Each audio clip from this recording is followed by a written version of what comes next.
Om Shanti. At a time like this, it feels as if there's something that we need to do for the inner being. We're not able to do very much out there, so maybe we can do something inside and go on an inner journey. I'm sure that many people are turning to spirituality and meditation to help them cope with all the challenges that life is bringing. But what about meditation? There are so many different meditations on offer. It's become a spiritual supermarket. Which do I choose? How do I know what is going to be suitable for me? I really don't know where to begin. It depends actually on what I'm looking for. If I'm looking for concentration, if I'm looking for focusing my mind, there's a big variety to choose from. But if that's not really what I want, if what I want is to get to know myself better, if what I want is to be able to come closer to truth, maybe that's the attraction that I have that comes up in my heart from time to time. In a world of great falsehood, it really feels as if I need to have my own inner compass that's able to guide me towards truth. And maybe for some, I may be even looking for an experience of God. When I've perhaps asked people of different backgrounds, different traditions, to tell me of their experience of God, perhaps they've just quoted scriptures at me, and that doesn't really answer my question. I want to know if they have had an experience of God. But more than that, I want to know how to be able to have an experience of God myself. So, if these three things are something that you're interested in, knowing yourself more, coming closer to the truth, being able to have an experience through an understanding of God, then I would suggest that you experiment with Raj Yoga. We've heard this term, and we know that it existed 5,000 years ago. It's been written about in scriptures for thousands of years, and maybe you thought it was too difficult for you, that it was something that people had to dedicate their full life to, decades and decades and decades, and then maybe there would be some sort of progress and experience. Well, here's something that's very interesting. You don't need decades and decades. What you need is just a few minutes every day for the next 7 days. And in this period of 7 days, we'll give you a very simple introduction to Raj Yoga meditation. My feeling is that modern times need something that's easily assimilated. We don't have decades to study these things, and certainly we don't have decades in which we're just making effort with a hope that there'll be some attainment to the end. In the days of instant tea, instant coffee, instant everything, what we're looking for is something, if not instantly, but something that can bring me a guarantee, an assurance that I'm moving in the right direction fairly quickly. Experiment for just these short periods of time, maybe 20 minutes each day, for the next 7 days, and see how you get on. Let me first explain this term Raj Yoga. Raja, the king, the master, the sovereign, and yoga, again we've heard this term a lot, but it actually means union, communion, connection. And so it's referring to the connection, the union of the inner being, the soul, with the divine, with the supreme. So Raj Yoga means to reclaim the mastery over the self that I had lost. And then thirdly, Raj Yoga also means that yoga which is the highest of all the different yogas that exist, because it contains within itself the essence of all the different yogas. The Hatha Yoga, the discipline, the force, the determination, that comes within Raj Yoga, the Gyan Yoga, the Yoga of knowledge, Bhakti Yoga, the Yoga of love, of devotion, Karma Yoga, the Yoga of action. So think of all the different yogas and you'll see that Raj Yoga contains the essence of all of these, and so is the highest of all. So let us begin on the journey of Raj Yoga. The first awareness is the whole subject of who am I? It's a question that philosophers have explored for centuries, millennia. But still, today, if I ask myself the question, who am I? What is the answer that I get? Is it the answer of just those things related to my physical identity? And there's plenty of those. There's the identity at home. I'm a mother, I'm a father, I'm the son, I'm the daughter, whatever it may be. But is this who I am? Is that my only identity? And you'll agree it's not. We have lots of different identities outside our family, outside our physical home. Or is it something to do with my career, my profession? Maybe I'm a housewife. Maybe I'm an engineer, a doctor, a businessman, whatever it may be. But again, surely I existed before I became involved in business or in medicine or even looking after a home. So that can't really be my true identity. And I have other identities apart from that anyway. In my social life, I may be a friend to some, I may be a colleague to others, I may be just simply a sports companion. I play tennis with somebody, I play cricket with somebody, whatever it may be. And so what is my identity? If I were to look at all these different aspects of my life, does that explain to anyone who I truly am? I don't think so. It doesn't give them any indication of my true nature, who I am as a person, as an individual.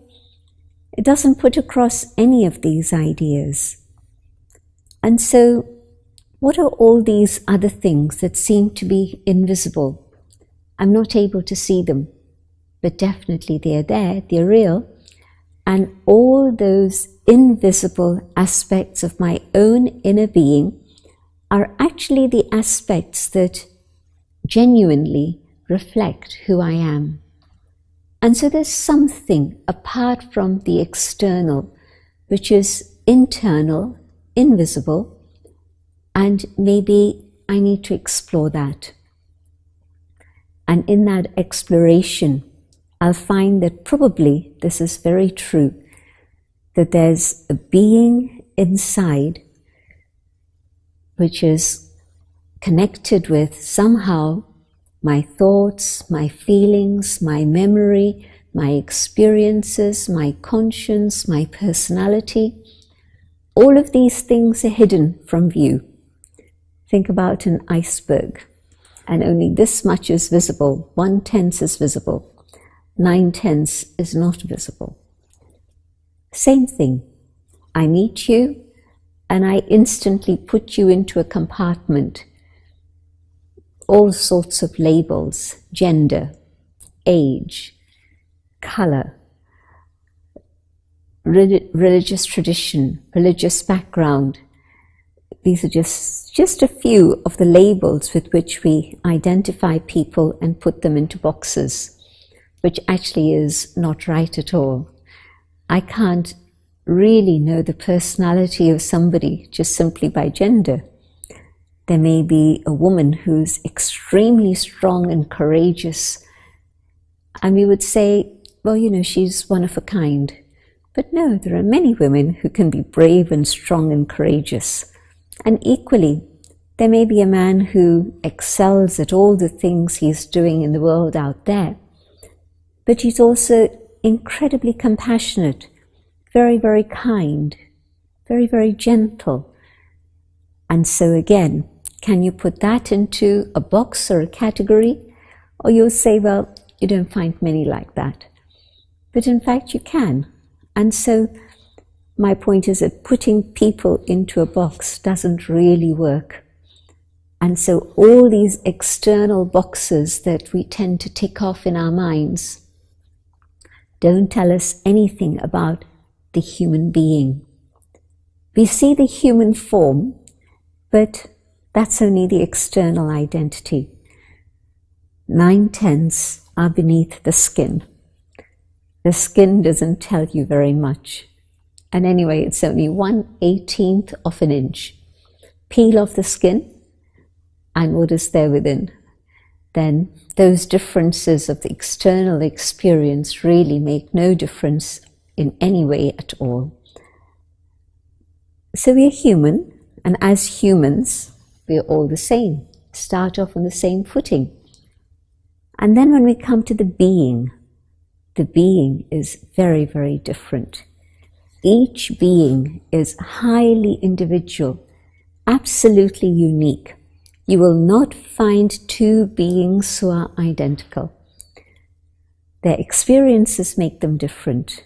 Their nature, their preferences, their habits, all sorts of things are absolutely unique. Think about nature. Can you go to a tree and find two leaves which are identical? Probably not. You can try. It'll occupy a lot of your time, and if that's what you're looking for, good luck, that's fine. But each leaf is individual. It's only factory manufactured things that are identical. Nothing in life, nothing organic is identical. It really isn't. And so two beings who are human beings are vastly different in everything that they contain. The ingredients are the same, but the combination of those ingredients are vastly different. So for example, yes, every being has a conscious mind, every being has a personality, every being has conscience, but you can see how even between two beings, one will say this is right, and the other will say, well, I'm not quite sure. Maybe in these circumstances you say it's right, but maybe in other circumstances you would have to say it's wrong. And maybe those nuances of differences in the way in which we perceive things, experience things, understand things, all of these things are what make the individual absolutely unique. And so the exploration is to go on this journey within and feel the inner being separate to the physical form, the physical body. We would say that the soul is the driver and the body is the vehicle, the chariot that the soul uses to express itself and to gain information from the world out there and to absorb that information. Is it possible for me to experience this difference between the human being and then the separation of soul and body? Yes, of course it is. It's a matter of consciousness. And we can experiment with this idea and feel the difference between the physical form and the inner being. So let's experiment with this journey of meditation, and I'll share my own thoughts and invite you to follow these ideas and see what happens. And don't expect fireworks, don't expect miracles, but it's a gentle journey to come to that awareness of the inner being. So sit comfortably, preferably with both feet on the ground so that your body is balanced. and your back straight so that you stay alert. And you can even keep your eyes open. And if you're keeping your eyes open and you want to focus for your eyes, you can focus on the center of my forehead. Because we're going to experiment with this idea of the inner being, the soul. And the location of that is just here, not on the skin, but just behind, just in front of the pineal gland, just in front of the brain. Sitting quietly,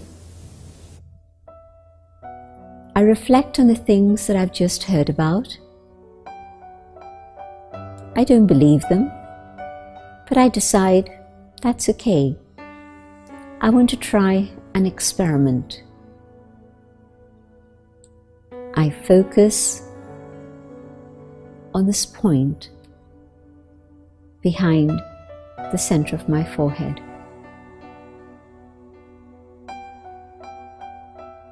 And I can feel all my energy gathering there. Yes, the energy of the inner being radiates throughout the physical body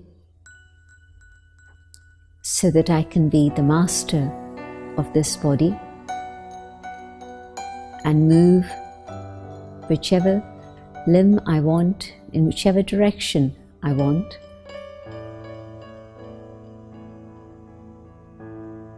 I am the master of this physical body.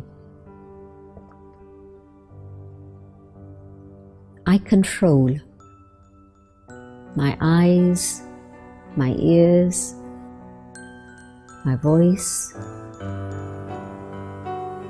All this happens in a very conscious way, but I haven't been aware of it.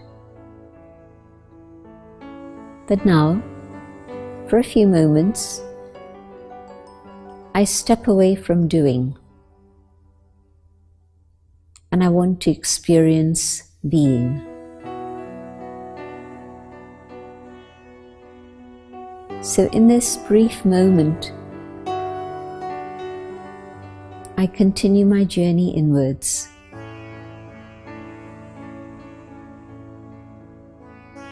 And as I come to a point of energy deep within myself, in the center of the forehead,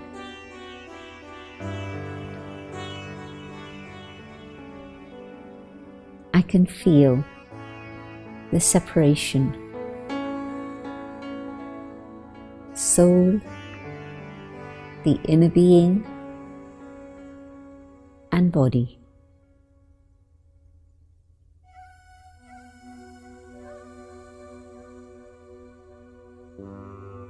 And as I go deeper and deeper within the soul itself,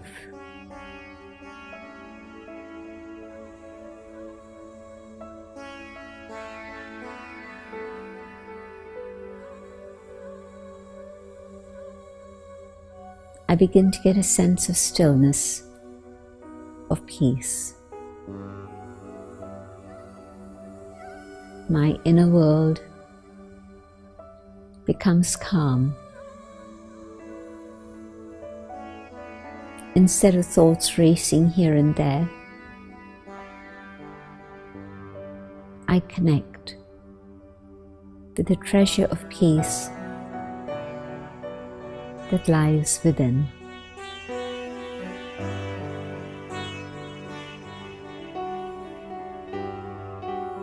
I am a being of peace.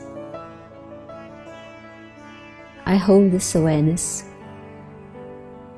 and savor the experience. I am Om,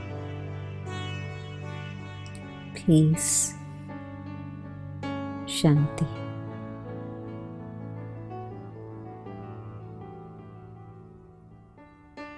Having made this journey inwards, experiment with it through the day. Try it for the next 24 hours. I am here and I am in charge of this vehicle. I hope you'll try it.